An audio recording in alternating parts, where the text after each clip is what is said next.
Three, two, one. Yes. Watching Boy Meets World. There we go. You're going to sing us in. Show. Now we have kids. Host a podcast. I don't even need to do the whole theme song. And share our thoughts and praise. When these dads meet world, watching Boy Meets World. We grew up on the show, now we have kids. And host a podcast, we watch each episode and then share our thoughts and grades. When these dads meet world. They want you to take the roles.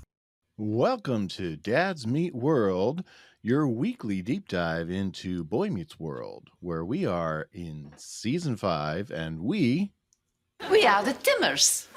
No, we're not the Timmers. We are your dads who are going to walk you through every episode from beginning to end and give you our perspective of dads. Of dads as dads. Taking the mic this week and taking the lead on episode 2 is me, Brett. I am dad number 1 this week. And joining me, as always, on the other end. It's me. I'm the problem. It's me, Tyler. I know it's been a few weeks since we've had a Tay-Tay reference, hasn't it? Yeah, she got so political out of nowhere. Like, she's not said a word, and yet both parties keep saying she's our guy. So it's really weird. So I think I just not want to talk about her. I've seen Swifties for Kamala and Swifties for Trump posts, so who knows? But I will say this. Regardless of your stance politically, I don't know how much real weight you want to put behind whatever candidate that someone who's made a career out of writing songs about her poor choices in men has been. Don't know how much weight you want to put behind her endorsement. I hear through the tea leaves, Brett, you're saying she can't trust men, so she can trust women. I get it. You want Kamala to win. That's what I just heard. Boy, you really are reading through some lines I have not thrown up there. Yeah. I'm just saying, I don't know if I'd trust Taylor's political endorsement based on the fact that her career is built on number one hit after number one hit of poor choice in men. Yeah. Well, I'll say this, being in a small town, like, you don't bring up politics because it's not a good thing to discuss, and there's very intense opinions, and unfortunately almost everyone is really close to being below the poverty line. So even those that are well off are still struggling paycheck to paycheck. Like, there is very much a tier of wealth in our community, and it's not like they're super wealthy. It's just they are not as poor as the rest of us. Yeah. But let's not talk politics. People don't want dads meet world. Let's talk about politics. The 1%, the Matthewses. Yeah, the Matthews probably voted for Clinton. Let's be honest. Anyway, I understand what you're getting at, but I'm over that talk, Brett. Let's get out of the politics realm. That's not us. What is us is two men we can talk about frustrated 30-year-old politics. Teenagers making poor choices. How have you been, Tyler? What's going on?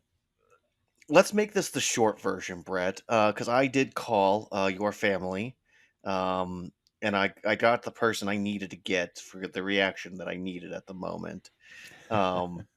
And so the short end of the story, ladies and gentlemen, good-looking people, when you try to take a binky away from a baby who loves the binky, it's hard. What makes it harder is when they get a cold, or as we're now being told, it's a virus rash. So it's a cold that's coming through as a rash. So my poor son has just been suffering, and just we have no idea how to help him. So we finally think got enough of an answer, and then today he fell off of a rocking chair and fractured his finger. He might lose that fingernail. We don't know, but it's a gnarly injury. And we had a bat last night. So I had both of my babies on the couch that we were snuggling with, and all of a sudden the bat started flying around our house, and I had to go into save the family mode. And I had the dog like naturally came and like stood in front of my wife and the babies on the couch, and he was trying to like jump and nip at it anytime it would come into the living room. The cat was on the prowl hunting, so it was just a giant mess of a weekend, that's for sure, on our end. So Mhm. Yes. yeah. But on a good note, today I will say it's Labor Day, so no school today. But we decided to have a flag football, like kind of like impromptu practice. Like you don't have to be there, but if you want to come and work on stuff, you're welcome to come to the field. And so my son, who's hurting a lot, was able to be out on the field with us, running around, and kept going ball, ball. I'm like, run over to mommy. And he'd like run like 50 yards the other direction as my wife's trying to feed our other baby. So, chaos, but it's all good. You know. Yeah.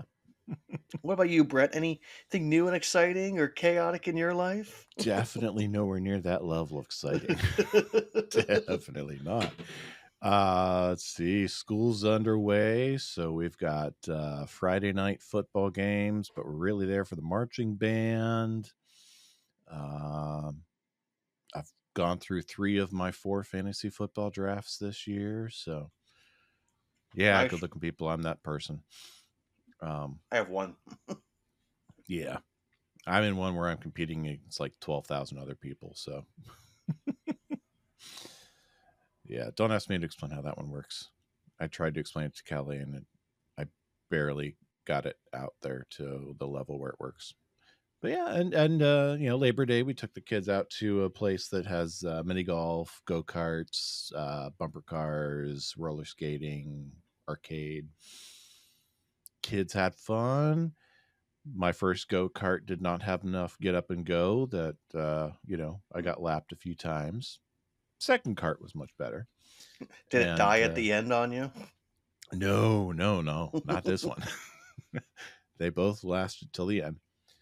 And Toby skated for the first time, and at the end of his skating, his feet went one way, his body went the rest. So he's nursing a little bit of a sore head. Understandable. But on the whole, I won mini golf. Yeah.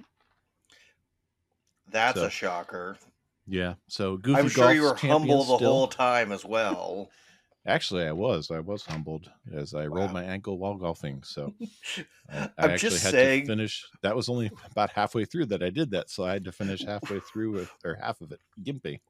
When we went mini golfing in Ohio with you guys, your children were so annoyed because you were bragging and boasting and being like, "Look at that shot! Look at that shot!" And I just see them just, and so I was just kept being like, "It's okay, guys. Like, we're gonna get through it. Just smile and nod." They're like, "What?" I'm like, "Just smile and nod." That's what I always did. I would just smile and nod. Oh no! See, we're at the point where Asher is about to hit his preteen years, and the hormones are starting to show up. So I spent a lot of my time trying to coach him so Fair. that he wouldn't throw his club like he did on one of the holes. Nice. So yeah, I didn't have any time to be arrogant. So Well, I was speaking either of in arrogance, pain or Brett, focusing on coaching. should we get to previously on Boy Meets World? We should get to previously on Boy Meets World. Second time we've ever had a previously on, and it's not said with that serious previously on Boy Meets World No, voice. but it's going to be very regular this season of previously on Boy Meets World. Yes, we're almost getting into that era of TV where everything has a previously on. Yeah. So, good looking people, we're in the second episode of season 5, Boy Meets Real World, where Cory turns the camera on Eric, Shawn, and Jack to make a film about them. But soon, a fight between Shawn and Jack erupts, and Topanga wants Cory to intervene. This episode was written by Sally Steiner and Bob Tischler. Interestingly enough, this is the only writing credit ever for Sally Steiner. She actually went on to be a casting director and actually was the casting director for Girl Meets World. Bob Whoa. Tischler, on the other hand, starting in season 5, was an executive producer on Boy Meets World. And he wrote 4 other episodes after this: Things Change, Graduation, His Answer, and Where's the Love. And I found out he sadly passed away just this July. Oh, wow. Yeah. Episode was directed by Alan Meyerson, who directed our episode last week and will direct a chunk this season. Originally aired October 10th, 1997, and currently enjoys a 7.9 rating on IMDb. Now, Tyler, our season premiere had 12.14 in the Nielsen ratings. How do you think our follow-up did? I don't know. Let's just hope that the real world aspect was a little bump, and let's call it 12.5. 12.07, so still a 12. Yeah. I'll take it. Yeah, no big. So previously on Boy Meets World, Chet is a horrible father and kicks Shawn out to live with his long-lost brother Jack. And good-looking people, I mentioned that we got Chet in 2 episodes this season. We were cheated. Chet in this episode is just clips from last episode. Mm-hmm. I was wondering about that. Yeah, I didn't remember him being in the episode, so I was kind of surprised in the listings. Mm-hmm. So basically, in the previous episode, Shawn meets Jack, his long-lost brother.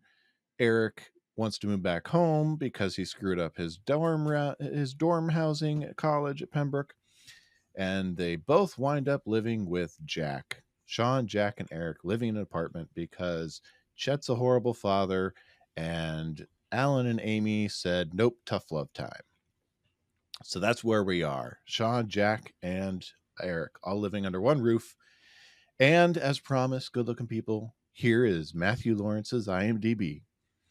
Jack Hunter, played by Matthew Lawrence, 69 acting credits to his name, and a fairly successful podcast these days with his 2 brothers. I do enjoy their podcast. Yeah. You can also see him in productions such as Planes, Trains, and Automobiles, Mrs. Doubtfire, probably my favorite production of him outside of Boy Meets World, Superhuman Samurai Cyber Squad, Power Rangers knockoff, Brotherly Love, Angels in the End Zone, HE double hockey sticks with Will Friedle during these 3 seasons sometimes. What was that? We need to do that one. Yeah. The Hot Chick, CSI Miami, Boston Public, Workaholics, of course, Girl Meets World, Hollywood Darlings, and more. So let's dive into this student film project Cory has. Mm-hmm. So we get to be treated to some shots of Shawn with his little black book while Cory films. His October's full. Jack walks in all suit and tie. He got an A. Now they want him to teach. And of course, Eric is going to walk in, and he's in a wetsuit with a surfboard. Got some major waves downtown. I do love that. Cory's like, cut. Come on, guys. This needs to be real. And he goes, what? My October is booked up. I really did get an A. Yeah, I mean, they're real. They're just embellishing. But yeah, let's be honest here. Cory's setting up that this is a documentary that he's filming for, by the way, Feeney's film class. Let's get to it when we see Feeney's classroom, Brett. Yeah. But you don't stage scenes like this for a documentary. Talking heads directly to the camera, maybe, but slice of life scenes like this, no. Right.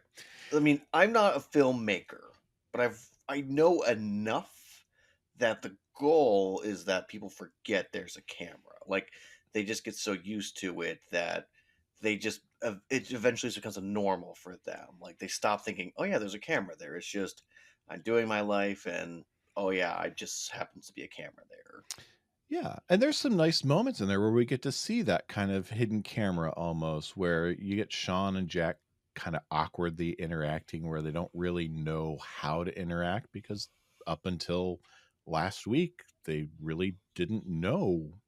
I mean, they knew each other existed, but they have no life together to draw from. Hmm. And so you intersperse that with Eric's comedy, with the laundry. First time at college doing the laundry, whites, darks. What happens when they're mixed? And I like when they're doing their talking heads, the actual talking head that we've all seen in The Office or other mockumentaries now these days. Um, when they do their testimonial, which is what we used to call it before we really became familiar with the talking head terminology, that whole I can give you more, I can give you more sincere, or I can give you more thoughtful. It's a nice runner for me. I like that. Hmm. And then we cut to this is actually being previewed in Mr. Feeney's film class as kind of Hmm. a here's a look at how the project is going so far. But can we be honest? For a high school like uh, project, what he has filmed would be enough for most high school projects. Yeah. Like it's just needs like a 5 minute or sometimes 30-second. Hey, film this thing, edit it, use these techniques, show me it. Yeah, they're playing fast and loose with a 1997 film class at the high school level. What Cory's shooting to produce is, we're talking probably 30-minute documentary production. A high school film class would not have the resources to put into for a semester to guide him through that process, especially if your teacher is also your principal, your history teacher, your English teacher.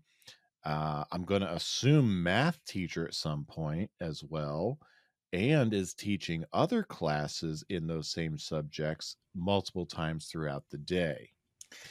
You know? So, yeah. And who knows? Maybe he's still teaching scuba as well. Yes. Although I do find it interesting, Brett, that we do meet a character in this scene. We do. We meet Angela Moore for the first time, which I always forget. This is the first time she pops up. Mm-hmm. Angela Moore, Trina McGee herself pops up with a comment about how similar Cory's project is to the real world. As first time we're going to meet her, 25 acting credits to her name, including Martin, Family Matters, Daylight, City Guys, Friday After Next, In the Cut, of course, Girl Meets World, and others. And I don't know why it just popped in, but as a complete aside, by the way, Tyler especially, Step by Step is on Max, if you didn't know that. Yes. Okay. You look confused for a minute, like you're trying to remember. I thought you were going to say she was on Step by Step. I'm like, what? No. I was hoping when I saw the Family Guys connection or Family Matters connection, but no. That's all right. Yeah, but she does speak that out into the ether. Yes, this is very blatantly a ripoff of MTV's Real World format, all Mm-hmm. the way down to the font that Cory's using on screen. Yeah. Which is probably referred to as the real world format font. Yes. Um, I love how she goes, yeah, that looks like the real world. I have no idea what you speak of. Yeah. Like Corey is great in this episode because he has a goal. He has a vision of what he wants to do, but he forgets that he is not he's not a subjective observer. or objective observer. That's what I mean. He Hmm. is a part of this. Like he is an emotional bedrock for two of the people involved in this new dynamic of roommate situation. He has a key, so he's not Hmm. just the camera guy showing up who you know might not learn the name of, yada yada. Like he is more involved than any other human being at this moment. Yeah, and and we'll dive into it a little more, but he's got more. He's got a foot in both sides of the equation here, and no one Mm-hmm. has spoken that into him yet. But I want to briefly touch on Angela being in this scene because it's to this point we have 4 years of Boy Meets World bringing a character in for an episode never to be seen again, and Mm-hmm. we have lamented the idea that there's no consistent background characters outside of like Harley and his goons. And There no I female regulars. exactly, especially no female regulars. You know, you go through TK and Wendy, and you know, there's we have that whole list that we've went through that we'd love to have been around even tangentially here and there. Mm-hmm. But here we have Angela, and I don't know if I am trying to give credit to the production for introducing her like this before bringing her on board as a major character, or this is just, hey, we brought her in and we really liked her chemistry with Hunter. Because production wise, this is they produced this one 2 episodes before I Love You, Donna Karen. Mm-hmm. And so I don't know if it was just a matter of schedules and they wanted to work her in before that and that was actually giving them credit, or if it's just, oh hey, it worked out that way. But Yeah. either way, kudos to the production. They did a good job on that. Well, then I think the elephant in the room, Brett, that we have to address almost 30 years later is the cast of Boy Meets World is very white. Especially for a city like Philadelphia. Yes, Philadelphia is a very diverse area. So to have no one representative who is anything other than Caucasian is wrong. Now I know that they had excuse me. And I there know were he some friends yeah, that we some saw friends here and there. who was of different ethnicities. I mean there is reference to Shawn being Italian. I don't know if that's continued forward or not, but um even that though is not as questionable, I think is the right way to put it. So it's very good that the show is bringing in some diversity because the show needs it. So I almost wonder if that's part of it as well. Of well, we need to make sure we have a character who is there, who speaks. That's not just another ghost in the room. Hmm.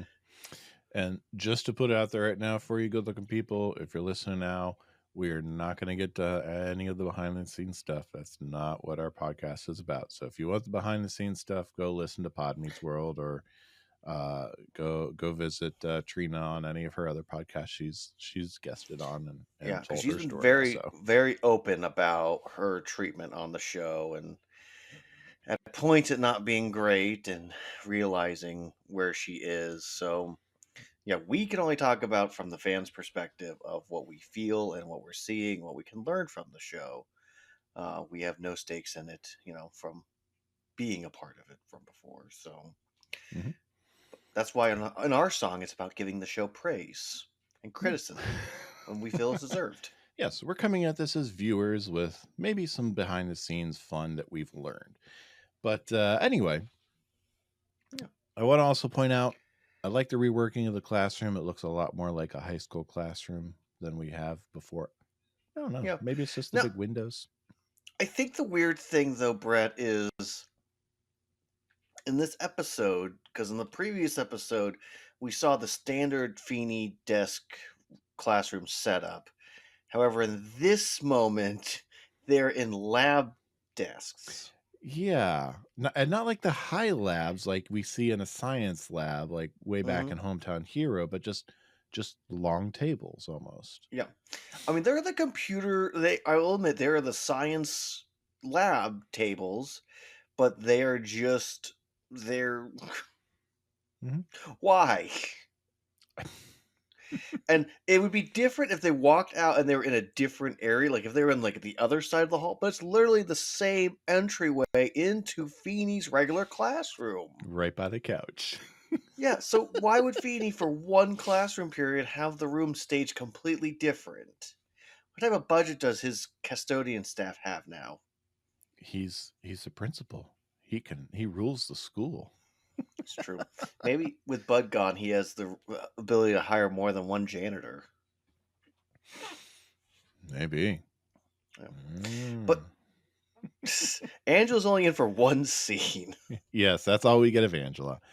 But let's talk about this idea that are the guys really okay with the intrusion, because Cory is following Shawn in the shower.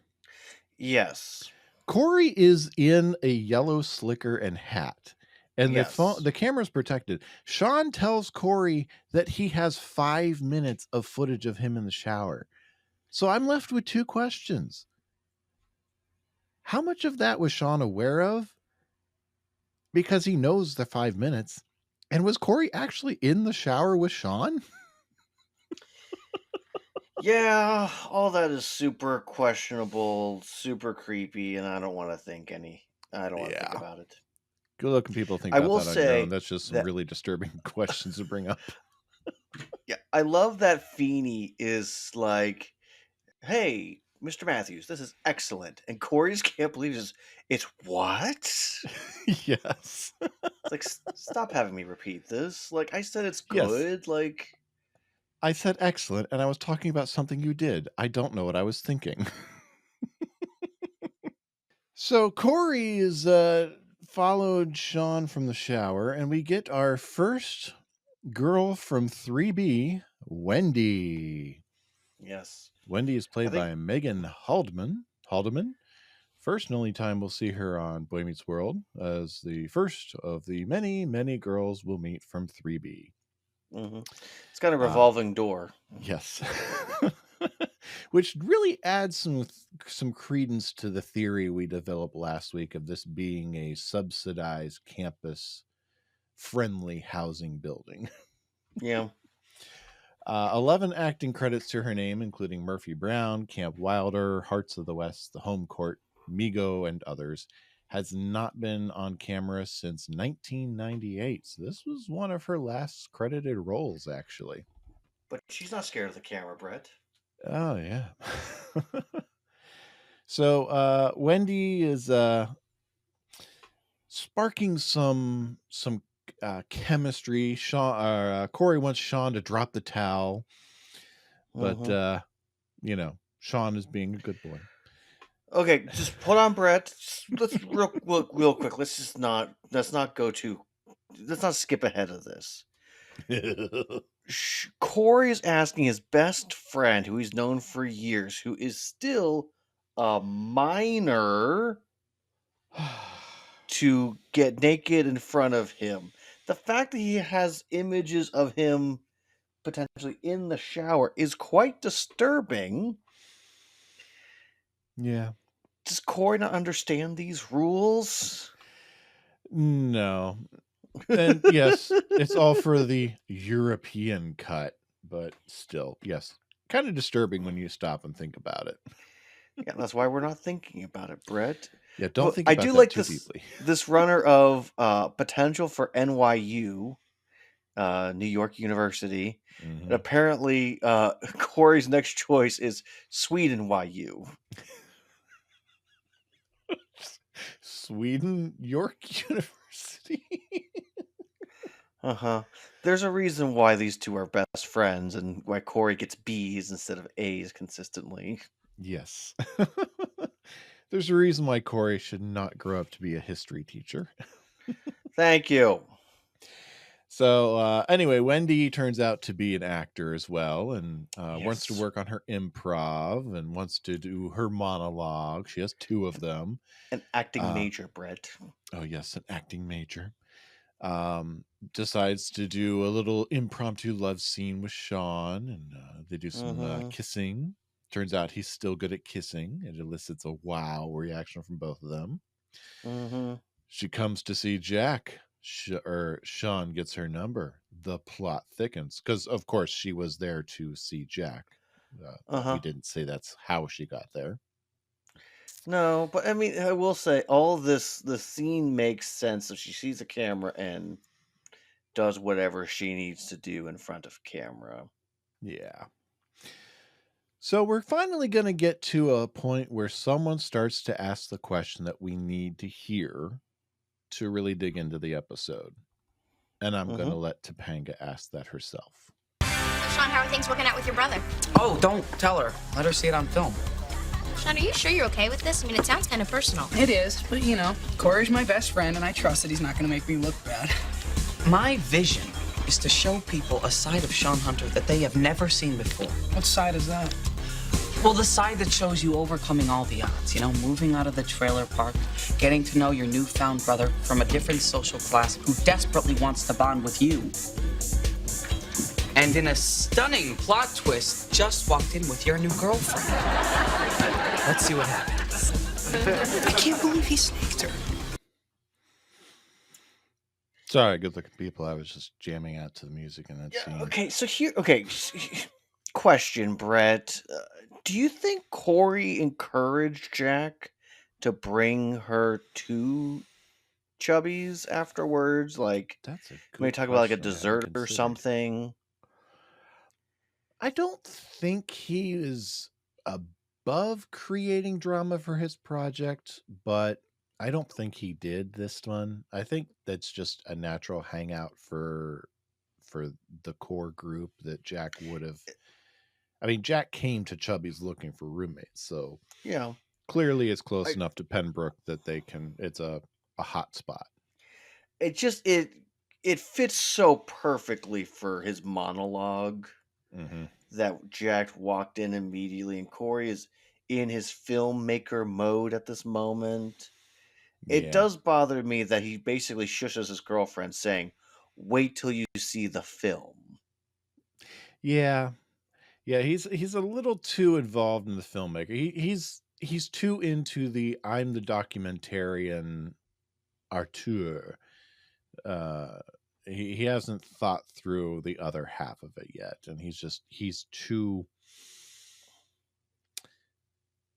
he's buying his own he's sampling his own supply basically.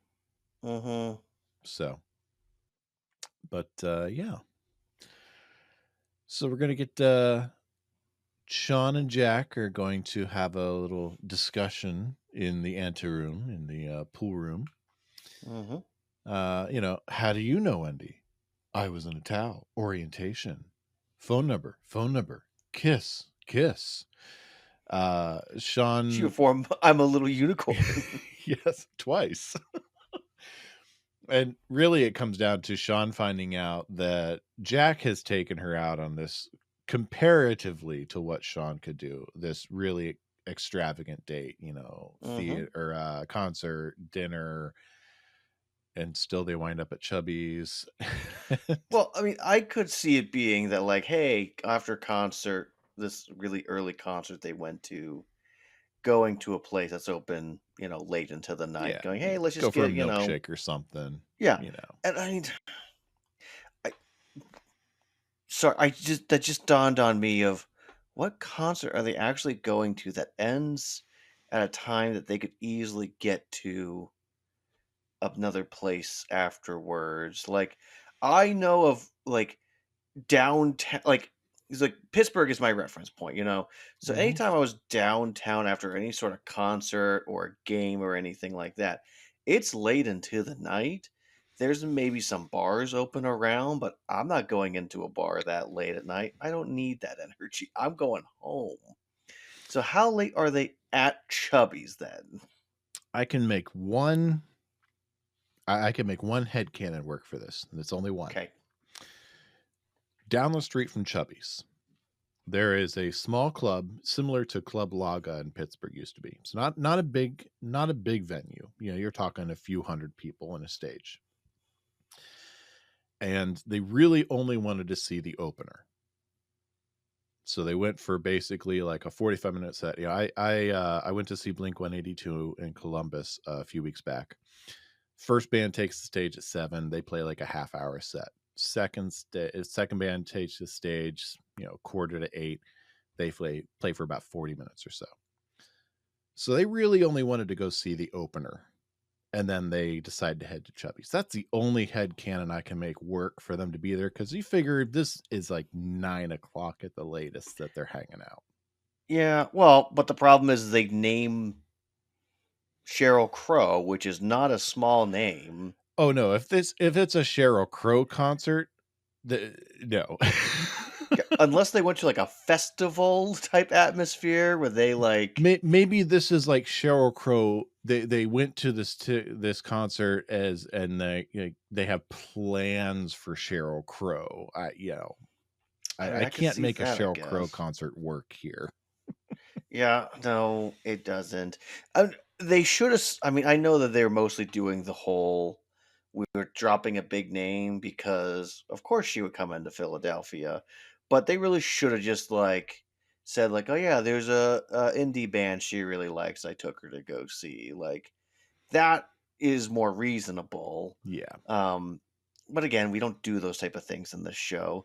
But I do like that he already did dinner and then concert and then they're there for a snack or dessert.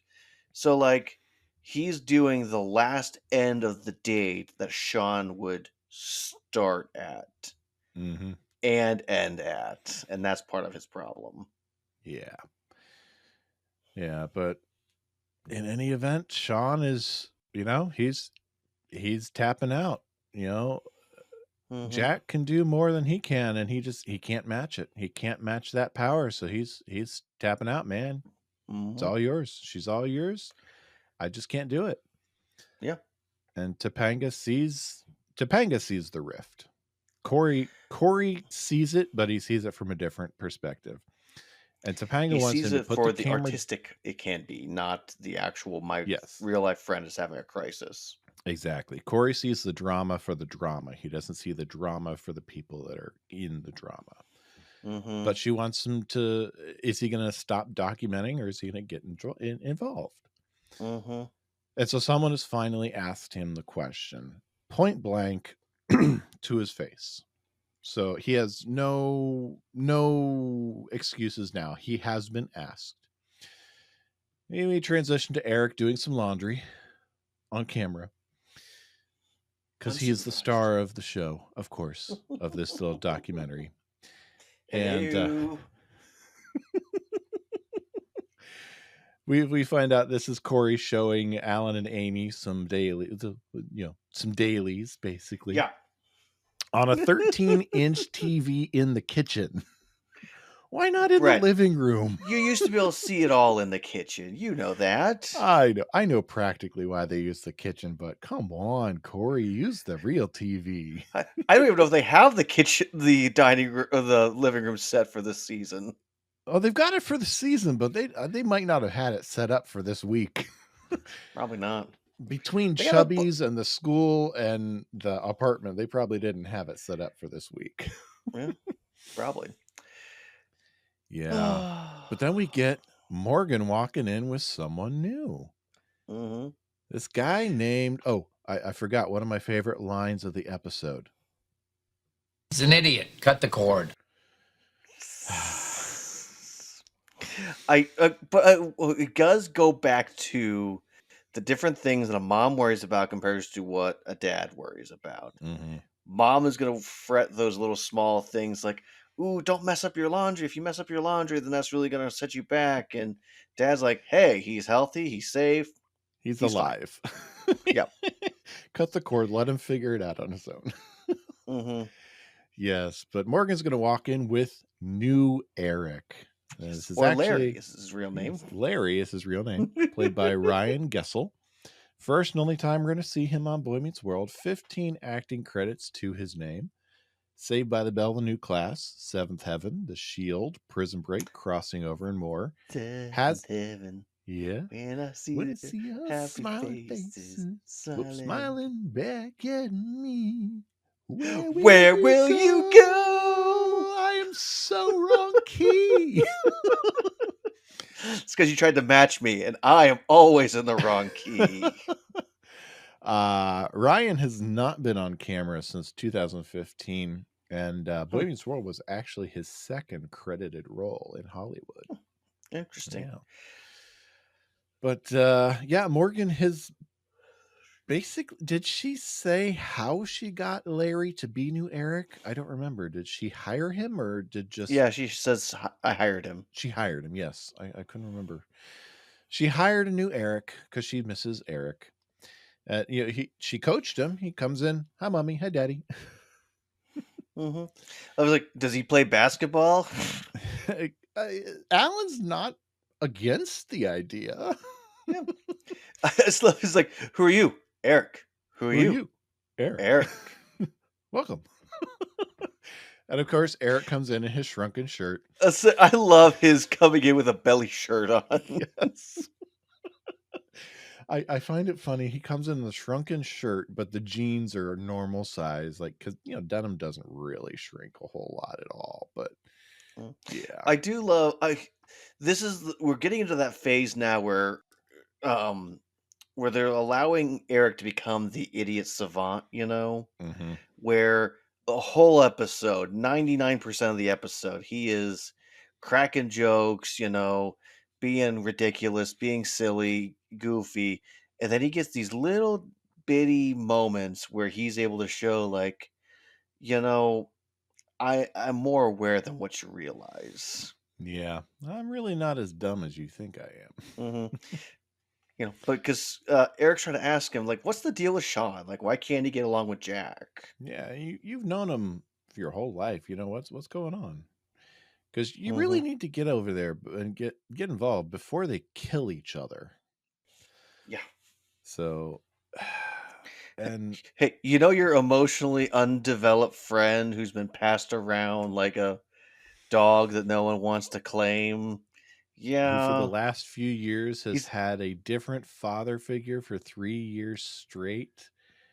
And who your own father has all but adopted and is he's now gonna bite his new owner with his brother who he barely knows, and me who am not a good father figure.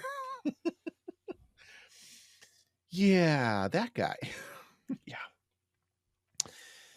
But yeah, Cory and Topanga decide to go to the apartment, and Topanga she's really making some very... She's trying to make some the writers are allowing her to be wise in this moment. Yes, they are. And Cory he's still not hearing it. I've got pressure from you, pressure from... It sounds like nagging to him. It does.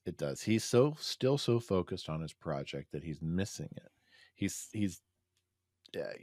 can't see the forest for the trees. He's only got eyes for that end goal.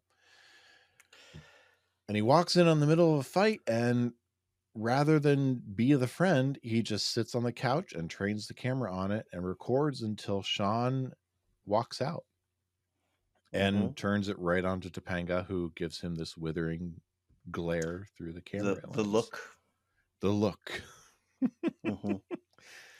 Yes. Every man fears the look. The look. Oh, yes. I will say, how do I say this? This is the crux of the problem of their relationship, because Shawn was raised essentially what we were just talking about. He's had multiple different people involved in his life, multiple different father figures. His father constantly failing and not really understanding of what it means to keep growing and learning and adapting. And Jack has had stability in a way that Shawn is envious of. And the two of them are forced to be together, and they can't figure out how to communicate with one another. They both want to, but also have short fuses and are stubborn. I wonder where Yeah. they get that from, Chet. Yeah. And Sean's reaction and everything is to just leave. Sean's go-to response when things get tough is to walk away. Yep. Because that's what he learned. Yep. It's just cut and run. We've seen that since season 1. Mm-hmm. Well, and Sean, or not Sean, Jack is trying to be a good big brother. A big brother, whenever a little brother needs something or a younger sibling, you step up and you just take care of it because that's what a good older sibling does. Mhm. You take up the mantle and you deal with the things. And it's like he's trying to do that, but Sean doesn't trust him in that way to be able to handle that.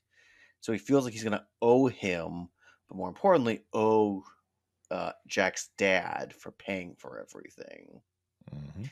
And even Jack tries to make the statement of like, "Hey, I took out student loans. Every dollar I spent is my money that I earned." But for someone who doesn't have to worry about money, your money is just there to hang out and be there for fun. Yeah. So I don't know. It's a really tough spot for them to be in, and I do love the fact that Topanga makes it very clear of you need to put the camera down and be a Mhm. friend now. Yeah, and their conversation continues, and Cory's as a documentarian, Cory is not wrong.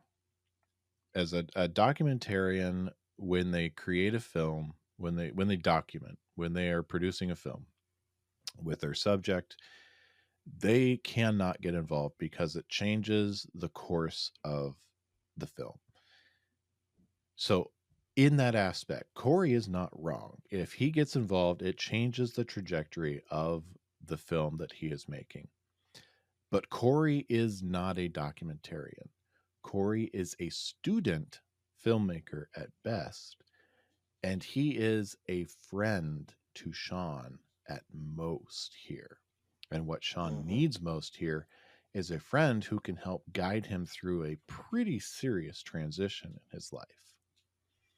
Someone who understands what it's like to live with a brother. Yep. Someone who can understand what it's like to have to adjust to living in a house that doesn't move around on wheels again.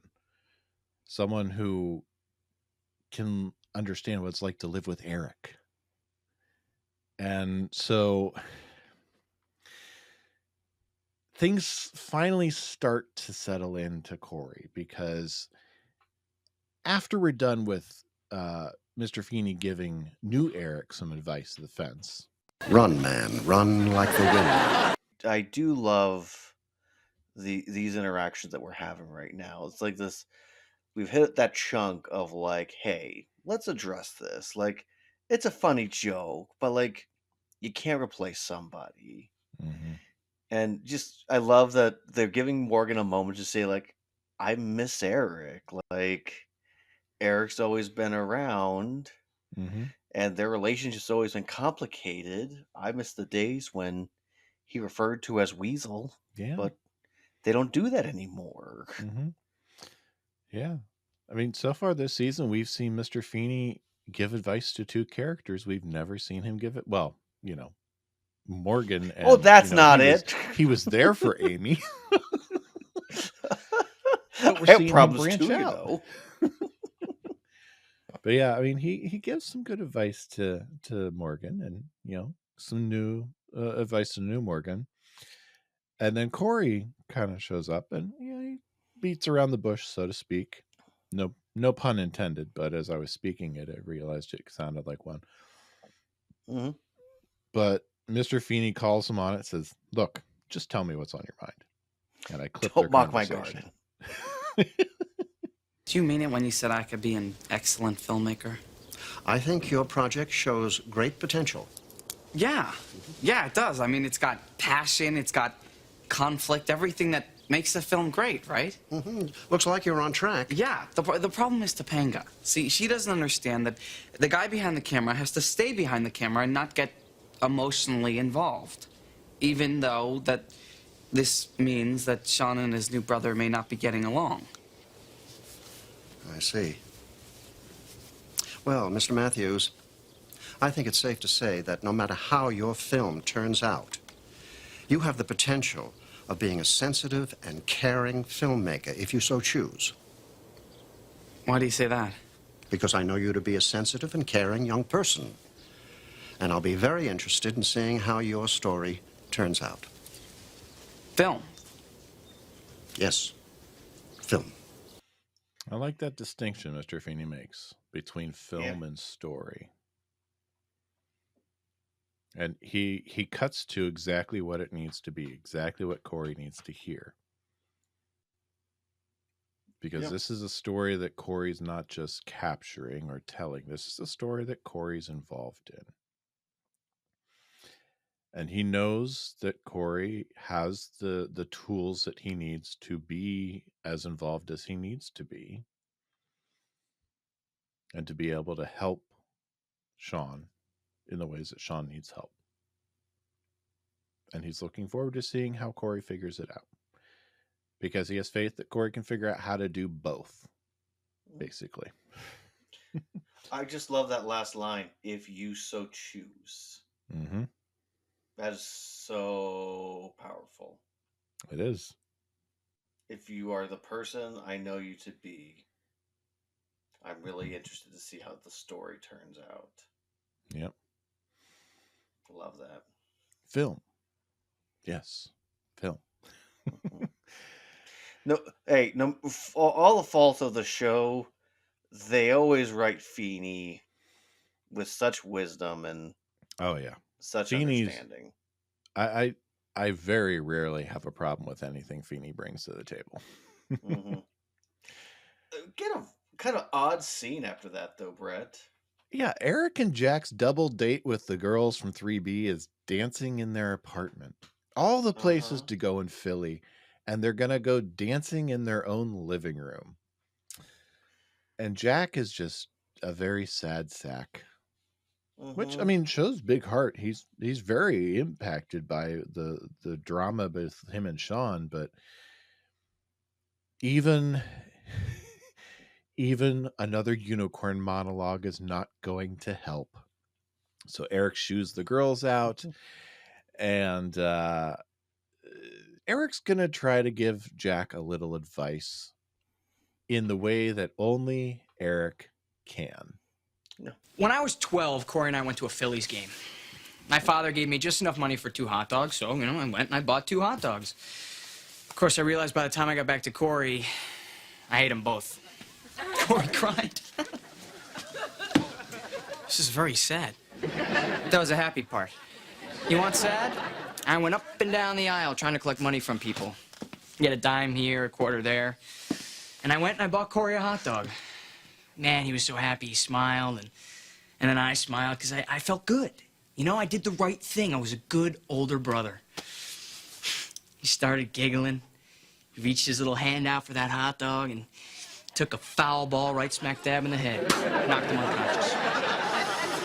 Cory doesn't giggle anymore. Oh, yes. And in all of that, Cory, Eric's point to Jack is, now tell me a story about you and your brother. Because even as off the wall as Eric's is, it is sad. It is ridiculous. It's a story of a time that he and Cory shared together. Yeah. And his point is simply, I spent time with my brother. We built a memory together. Yeah. And I love that Jack's like, that was a horrible story. It's like, yeah, it was. Tell me one about you and your brother. Mm-hmm.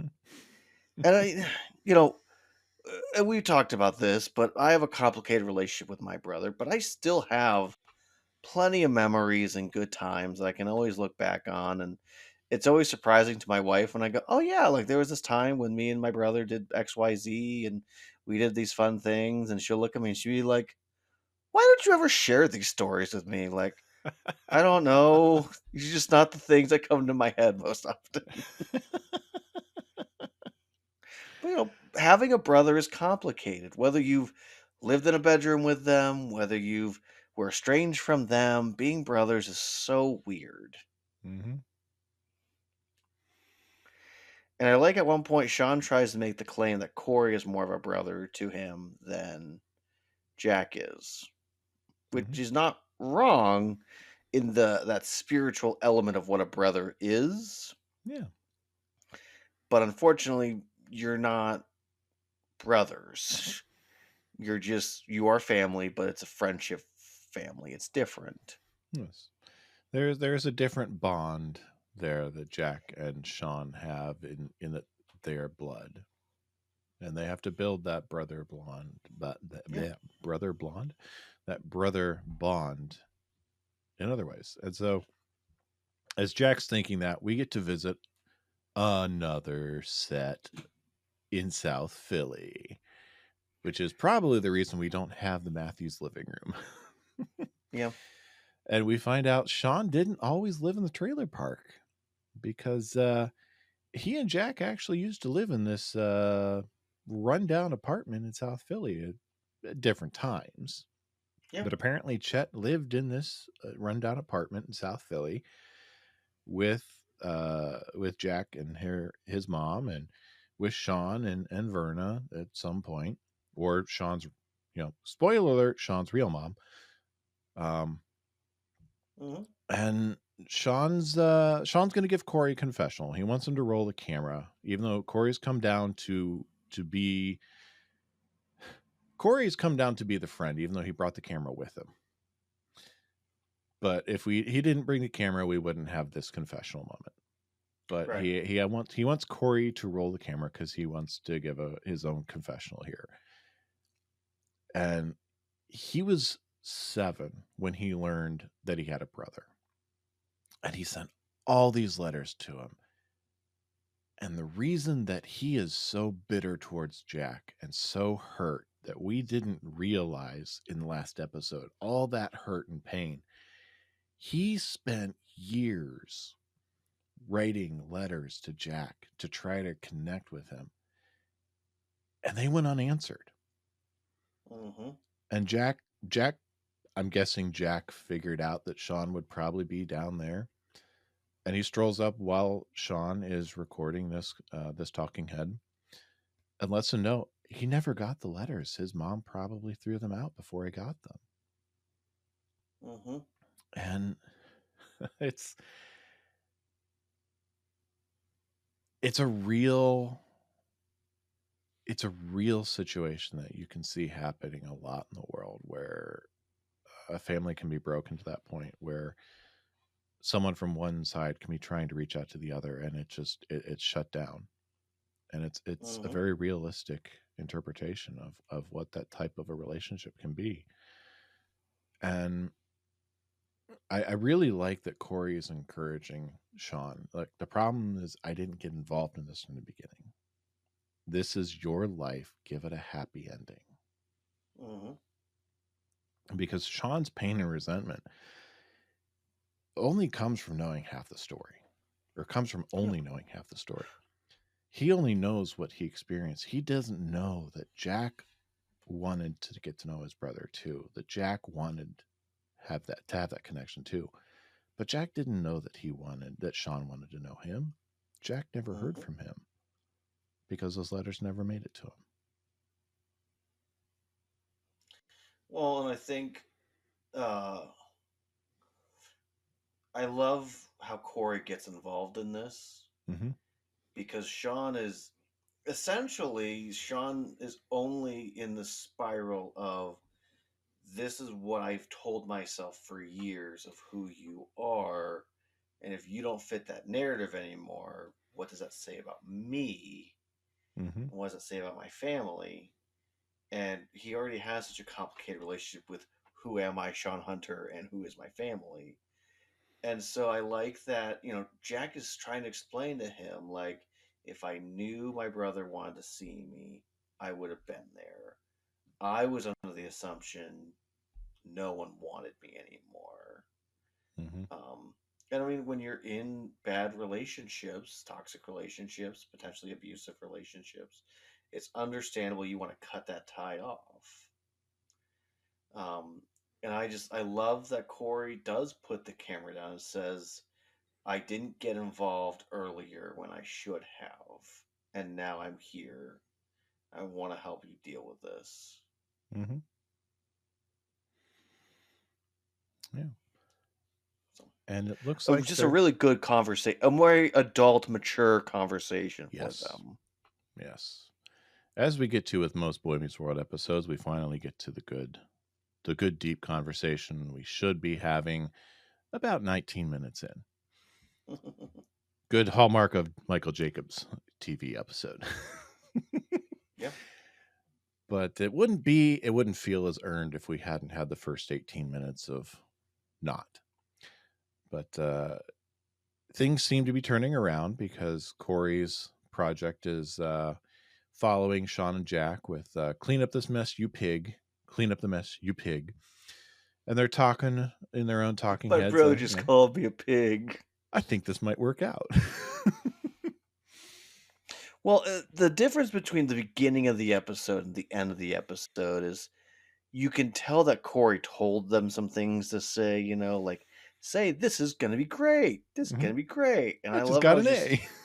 it feels more natural now. It does. It's still awkward, but it feels a lot more natural to them. Right. Now, it does kind of feel like Cory might have said, hey, Jack, have you seen Shawn's room? And he came through like, oh my gosh, you pig. Like, blah, blah, blah, blah, blah. And then afterwards, Cory's like, Shawn, what'd you feel about that? And he's like, my brother called me a pig. Yes, this is a much more natural documentarian style. I can see Cory kind of poking the bear a little bit there with kind of a little guiding there. Yeah. Well, okay, let's be honest. Every reality TV show has a lot of moniker of they set up these moments, they set up these things, yada yada. Oh, yeah. Things aren't always natural. Yeah. And so for the tag, we just have everyone kind of putting buttons on everything. Let's see. You're breathing heavy again. You're breathing, yeah. We've got Morgan had to fire new Eric. He could have been better, but he coasted and he stole. They found one of Morgan's dolls. Mr. Feeney's thinking about selling his house. Cory's thinking about taking his film to some festivals. Eric, Disney is very interested. Yes, Disney is very interested. Eric is again doing laundry because they go around and around, they get dry. That's how. And of course, the boys are breathing heavy again. And that is Boy Meets Real World. It is. Yes, and there's a note in my notes. I had it in last week too, as well, because it's always bugged me, and I did a little digging. Because I was talking with Abby last week about Eddie from back in season 3, who Shawn's half brother from one episode in season 3. And you never hear about him again. The writing staff from Girl Meets World, I don't remember if this ever came up within an episode at all of Girl Meets World, but the writing staff of Girl Meets World revealed at some point that Eddie was Verna's biological son and is not related to Shawn or Jack by blood. And who said that? Who said it, Brett? Who said that? Yep. This guy did. There you go. Exactly. So there is our headcanon made real by the actual writing staff. So Shawn's half brother, although step brother as opposed to blood half brother. So yeah. Yeah, but I mean, it would make sense for them to not to have this weird relationship where they call themselves brothers, but they're not really brothers, similar to his sister Stacy. Yeah, they could be, but they're not really. It feels like the Hunters is a very complicated family. Oh yeah, because Chet is not the most. Uncle Mike and everyone else who they had to blur out their faces for. I miss the Hunters family. Well, anyway, Tyler, that is the episode. Do you have any what am I thinking? Deep dives for us this week? Maybe. People, people, people, people, people, people, people. Am I the only one who read the summer reading list? All right. So there was a reference that I forgot to do a deep dive on initially, but I found one real quick, so I have to talk about this.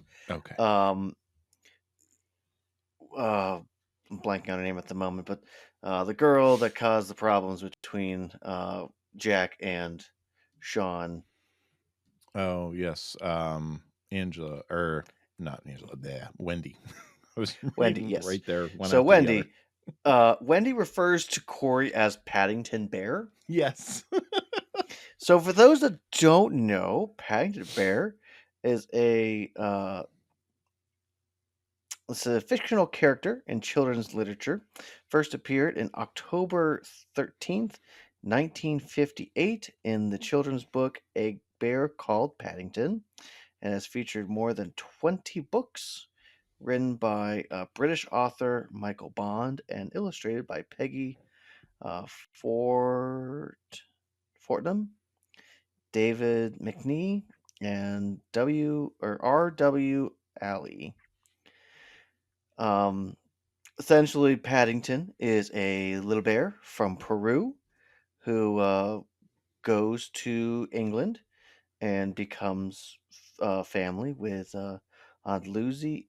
His original family, Aunt Lucy and Uncle Pastos. His new family are the Browns: Mary, Henry, Jonathan, Judy, and Mrs. Bird. Now, there was a movie that came out not that long ago, two film adaptations. One in 2007, Paddington, and then, 2012, there was a Paddington that came out. And then in 2014, Paddington 2 came out. No. Gosh, my dates are all over the place. Sequel Paddington 2 came out November 2017. There it is. I have to say, Brett, I heard a lot from a bunch of people that talked about movies all the time of if you see any movie, go see Paddington 2. This movie is incredible. And anytime I hear too many people talk about something as it's incredible, it's amazing, I get super nervous and super worried. But then I hit this peak of like, well, if this many people say it, then clearly I need to do it. If you've not seen Paddington 2, go see Paddington 2. Don't even watch the first one. You don't need it. Go watch Paddington 2. It is just magical. It's such a beautiful, wonderful movie, and Paddington is adorable, and there is a look, and it's really good. It's so cute, and I love it. So, yeah, highly, highly recommend Paddington 2. Also, Paddington. Electric Boogaloo. The woman who played Molly Weasley, she is in it. She plays Mrs. Bird. She's quite terrific. Yeah, there's also a Nick Jr. show called Paddington, which is just adorable, and we still occasionally will watch it, and we'll be like, "This is so worth it," because Totes adorbs. Topes does. No, I said totes adorbs. Oh, I thought you were saying shorthand for like Toby really liked it. Nah, I don't remember him getting into Paddington. Interesting. All right, so let's address the elephant in the room, Brett. Real world. What is that? And surprisingly, This is a story of seven strangers. So for the younger generation out there, like high school age people, if you listen, Real World was like a first of its kind revolutionary type reality TV is what they refer to it as, where you don't have paid actors, you got people set up in situations, and some of it is staged in weird ways, and they try to produce some drama.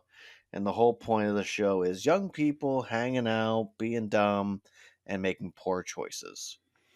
This is a true story of seven strangers picked to live in a house and have their lives taped to find out what happens when people stop being polite and start getting real. The real Mm-hmm. world. Yes. So original release was May 21st, 1992. That's a good year. Ran until August 29th, 2019. So, no, the original one was 2017. They had a Facebook Watch version in 2019. Weird. Yeah, who remembers So, Facebook yeah. Watch? Hmm? I remember Will Smith did stuff with it, but I never watched. Yeah, so, I mean, the point of the show is that you get a bunch of strangers that are all people in their 20s gathered together. A lot of them are all good looking people. And the goal is that it's supposed to be real. And it, yeah, it wasn't. Many times they would have people casted who would purposely be casted like opposite of one another. A lot of times it'd be like a political stance. So they might have someone on that's like, I am super hardcore right wing, and others like, I am super hardcore left wing, and then they would just fight with each other, and then they would drink, and then they would really fight with each other. Or a lot of times, especially in the early stages, be like, well, we have this one character who is gay, and another character who is like, gay people are evil, and then those two would fight with each other. And other times it would be like they'd always have at least one girl or one woman that would be cast that would be like, listen, I love all people. People are amazing, but don't cross me because then I will kill you. And then always be a giant explosion at some point of like, don't you disrespect me, and blah blah blah. So I only watched a smidgen of these shows at one point. I remember like when they were in Denver. That's the season that I ended up watching. I don't know why, but Of it all is the what it is. seasons, What? of all the seasons, Denver? Well, when I was a teenager. Ba, ba, ba, ba, ba. So they bring up Sheryl Crow because apparently she was in Philadelphia around this time. And do you think, Brett, she was in Philadelphia at that time? No, I don't. No, she was not. She was, however, sorry, in October, which is when this episode was released. The week after this release, it was Sheryl Crow's actually in London. Hmm.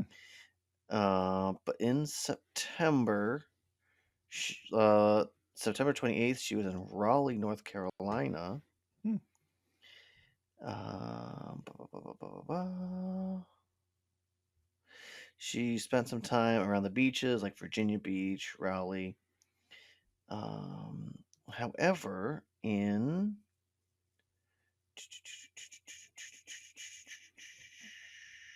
where are you? Must be the next page. She did end up having she did have a concert in Philadelphia, which is why I'm bringing this up. Yes. So she was in she played at the Mann Music Center in August 17th, and she played with Wilco and Michael Penn.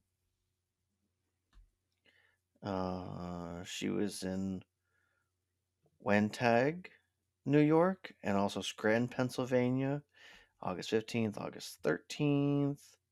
Yeah, no Scranton. Yeah. Burgettstown with Sarah McLachlan, Jewel, Patty Griffin, August 12th. So she was, in the area. She was at the fairgrounds in Buffalo, Hershey Park, August 1st. So Sheryl Crow was in the general vicinity, just not at the time of the episode.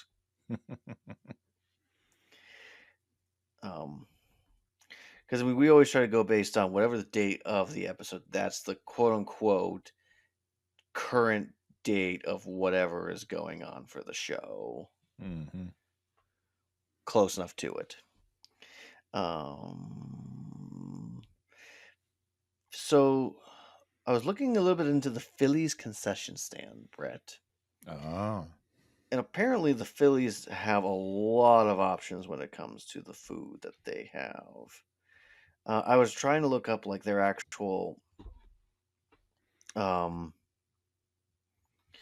what's it called? I tried to look up their prices for the 90s, and essentially what I learned was that they had like a dollar hot dog thing that they would do occasionally. Um but if you go there um to an actual Phillies game nowadays, some of the places you can go to is the 1838 Burger Co., Ballpark Favorites, Budweiser's Battered Eyes, Bull's Barbecue, Campo's, Chicken's Pete's Crab Fries, Coca-Cola Corner, and Left Field Plaza, Colby's Southern Kissed Chicken, sorry, Drink Mount, Federal Donuts and Chickens, gluten-free decadent stand, Greens and Grains, Hatfield Grill, Jim Beam Cocktail Bar. I don't even know how to pronounce that. Kona Big Wave Bar, Manco and Manco Pizza. So Miller Lite Liberty Landing. So essentially, there's a lot of options there. I think their stadium has a bunch of stuff within stadium, but then also like on the kind of what's the considered like the outskirts of the stadium within the stadium still. So it's a big park with a lot of options. Mm-hmm. Now, I bring that up, Brett, because the next part that I want to talk about is today. If you were to go to a baseball game, Brett, what is the cheapest places to go? All right, so I have Ooh. 3 categories for you. I have price of beer, which for the good-looking people that are too young to drink, no. I have price for hot dogs and then ticket prices. So, if we're looking at hot dogs, Brett, the cheapest places to get hot dogs would be Chase Field, which is the Arizona field, Yankee Stadium, which is surprising, the That is Mariners, surprising. the Lone Depot Park, Target Field, the Twins, and Trusick Park, the Angels. No, Trusick Park. It's an A. That looks like the Angels. Yeah. The Braves have a B. I don't know. I'm confusing myself right now. I'm going to say Angels. I just have their little logos. It's confusing. But the most expensive places to get a hot dog, Brett, the first 5 were $2.99 to $3.99, which is Mm-hmm. actually a pretty decent price. But if you go to San Diego to Petco Park, that's $7.75. It's the most expensive hot dog. That If you does go to not San surprise me at all. Francisco to Oracle Park, or Washington, D.C. to National Park, Coors Field, or Globe Life Field in Texas, all of those are in the $7 range, which is ridiculous for a hot dog. Yes. Now, I've been Brett, do you want to? up at Okay, Progressive Field in Cleveland. They do dollar dog nights every now and then. I believe that.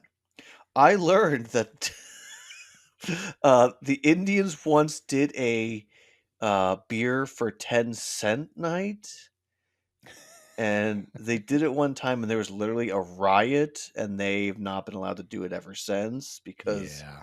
people It were killed. I'm like, what history is this? Why don't I know about it? Yeah. All right, Brett, you want to take a stab at ticket prices? What is the 5 lowest places to get a ticket for a baseball game? Are you going with current year? Like, Yes. let's see. I'm gonna go with the White Sox. I've got to be on that lower bottom 5 right now. Maybe they are on the lower side, but they're not on this list. They're not on the bottom 5 on that list. Okay, that's horrible. People are It probably actually was like prices like at the start of the probably at the season. start of the season. Yeah. Okay. Toronto. Not on this list. Wow. Okay, I'll give you 3 more guesses because it's a 5 list. Kansas City. Yep, number 1. Really? All right. Mm-hmm. Tampa Bay. Nope. No? Okay. All right, I'll give you one more. Colorado. No. Oh, I got one. I'll give you a hint. One is super close to you. Is Cleveland really on that list? It is number 2. Oh, all right. Hey, it's a beautiful park. Yeah. Number 3 is also in your state. Cincinnati. Oh, why did I not think of that one? Number 4, if you lived in this city, I guarantee you go to a couple of games in Pittsburgh. the year. And last is surprising. It's actually the Texans. Now I'm thinking that these are based on prices of like actual like stadium seats, not like bleachers seats. Because Progressive, I know, has a bleacher section, which is not a comfortable place to go sit, but you can catch a lot of home runs there, which is the appeal of it. Exactly. Okay, so if I come down here, Brett, do you want to take a guess at the price of tickets is going to help, but what are the top 5 from buying a beer, buying a hot dog, buying tickets? What are the 5 cheapest places to go to? Oh, that's listed in here. I'm gonna go with Cleveland somewhere on that list. Yep, Cleveland is number 2.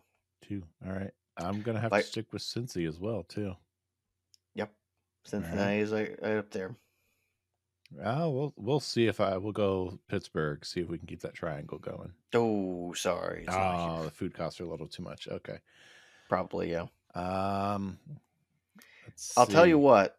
One of them is going to surprise you, I think, because of the franchise itself and how rich of a franchise it is. Is it the Yankees? It is the Yankees. Yeah.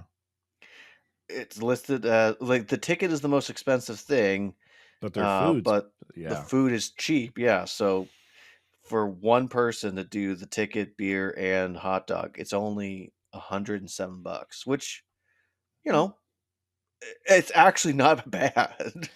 Yeah, I mean, for what you're getting there. Let's go out west. Let's go Arizona. Oh no!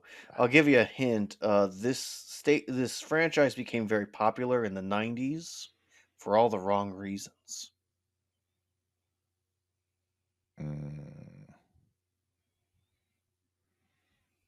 All the wrong reasons.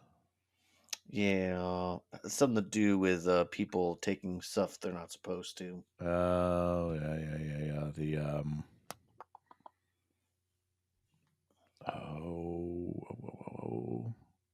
is that the Padres?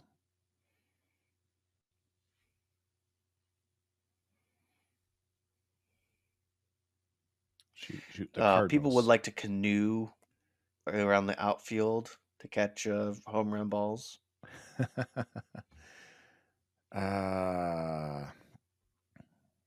either the Cardinals or the Cubs. Unfortunately, no. We're looking for San Francisco Giants. Oh, the Giants. Why did I say the Padres? I don't know. It's not even the right city. That's all right. I had Barry Bonds in my head. I just couldn't remember Giants for some reason. Every time I think of the Giants, I think of Dave Dravecky. Much more upstanding character. Yes. And the most affordable stadium visit / getting a beverage and having a hot dog, Brett, is going to Kansas City. Yep. So Kauffman Stadium. Hmm. Apparently, they're trying to upgrade that though, so that might not be the case. Probably Next not for long then. Yeah. So I figured it would be helpful for us, Brett, because we're already talking about brothers. If we get the definition of brothers, and I have them all.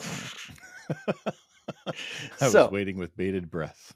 a male who has the same parents as another, or one parent in common with another, one related to another by common ties or interest, a fellow member uses the title for ministries or in some evangelical denominations, one of the type similar to another.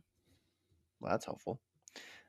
Kinsman, apparently, one who shares with another a common national or racial origins. Um, a member of a congregation of men not in holy order and usually in hospital or schoolwork, a member of men's religious order who is not preparing for or is not ready for holy orders. A lot of different ways to say him, brother. Yes, many ways of saying brother. And also, new generations come around with more ways to say it as well. Oh, yes. Concession stand. Brothers. Brett, I think those are your deep dives. All right. Well, in that case, You know anything about the Odyssey? Huh? Did I say you could talk? I didn't teach you that. My friend Mr. Matthews will lead the discussion. Do I have to draw you a picture? let's talk about what we learned. Tyler, what did you learn from Cory's foray into filmmaking other than yet another career that he could have pursued instead of teaching?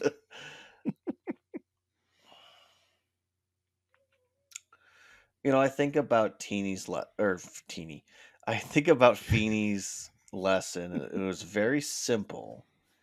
And I think the thing that I took from it is make sure I'm careful when I'm trying to give advice to young people and make sure that they think about it more deeply than what just not just me just giving them the answer, allowing them to come to their own conclusion. Because I think a lot of times that occurred where normally he just gives them the answer because that's what they need, and I think he's trying to be a little bit more.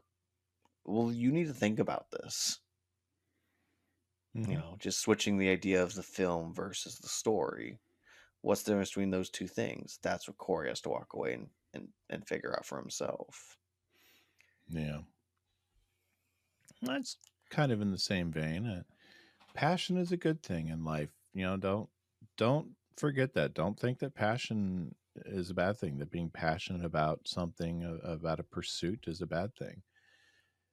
But don't become so passionate. Don't let it overshadow your commitment to the people in your life, that your passion becomes more important than the people that are committed to you, that you are committed to, that your passion can become a detriment to the people who care about you. Mm-hmm.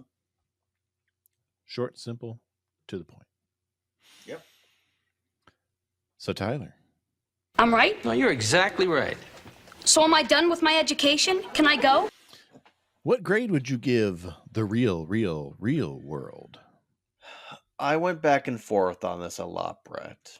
I think what I've concluded is if this is not an A+ episode, I don't know what is. Because I kept going back and forth on, well, is it stronger than last week's episode? Yes, it is. So automatically, does that make it an A? I think it does. And I just kept going back to, from start to finish, do we have a solid roadmap for of the lesson of the episode, and I think we do. Do we have one solid story that intertwines multiple complexities?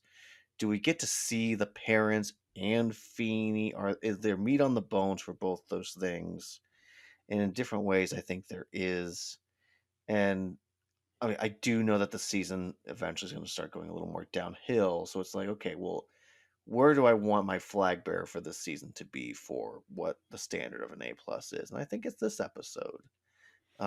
This episode does a great job of having that big, dramatic, serious moment, but also really mixed into and leading with the jokes. And also, I love the, hey, here's a funny thing, but really, it's serious too for this reason. And not only is Feeney shown to be super wise this episode, but Eric is shown to be super wise this episode, and Topanga is shown to be super wise this episode, and this is the most she's done in like 2 seasons. It is. So yeah, I'm going A+, Brett. All right. I'm in the A range as well. I'm going with an A-. Fair. Yeah, it's solid. Like you said, it's got good through lines. There's meat on the bone for a lot of our characters. It's got some foibles that we talked about, but at the end of the day, it does its job. It tells its story. Our characters learn and potentially grow from it as a result. And at the end of the day, I'm happy with the result of the episode. Yep. Me So, too. A- for me. Yeah. And that's perfectly understandable. Yeah. No shame in that game. Yeah. And yes, it is better than last week for me for my grade, because what I gave last week, a B+ or B-. B+, yeah. Yeah. What was that last I week? think. I was I a could be B- wrong. last week. You were a B+. Okay. Yeah. So, before we get out of here, I have a dad joke or two for you. All right, hit me. All right. So, did you hear about the man who farted in the elevator? It was wrong on so many levels. Yeah. I thought it was a joke about how it was you. No. But what did the hog say when he crawled into the oven? This is Sean's room. Good one, but no. He said, I'm baking in here. Very nice. Yes. So, good looking people, thank you for joining us again. Next week, we'll be looking at episode 3, and Tyler will be taking the wheel. Until then, you can check us out on our social channels with our brand new graphics and stuff at Dads Meet World at Facebook, Instagram, X / formerly known as Twitter. You can send us an email at dadsmeetworld@gmail.com and leave us a review and a rating wherever you get your podcasts. Because as we found out last week, if you listened all the way to the end, Tyler gave us a challenge. I did. And it's the same challenge again. We need 100 reviews. So we can do the good looking, or the good hot stuff dance. Yes, 100 reviews, we'll do the hot stuff dance. 200, we won't do it. So 200 and we won't. Whichever one you want, good looking people. So until next time, good looking people, I'll see you. Good looking. Back to you, good looking. How can I learn so much every week? I'd still be so stupid. We are the Timmers. I want to be normal, Spud. You know, how can I learn so much every week and still be so stupid? This is good TV. Dads Meet World is a production of Headfirst Studios. Headfirst Studios, tell your story.